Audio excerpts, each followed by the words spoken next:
Ito nga pala yung mga sisiw ng ARL right nose namin na maaga kong winalay. Malalaki na sila. Yung itim na yan ay napasama lang, anak yan ng isang lemon. 3 yata ang lalaki.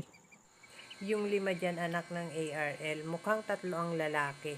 Inilagay ko din sila sa kahon para mabilis ko silang mailipat sa scratch pen kinabukasan. Bukas aalpasan ko na sila, ilalagay ko na sila sa scratch pen. At kaninang umaga nga, ayan inilagay ko na silang 6 sa scratch pen.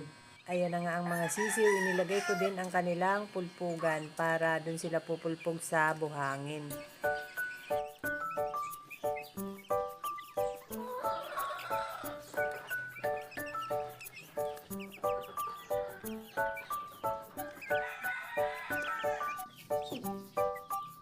That's all guys. Thank you so much for watching. Please like, share, and follow for more.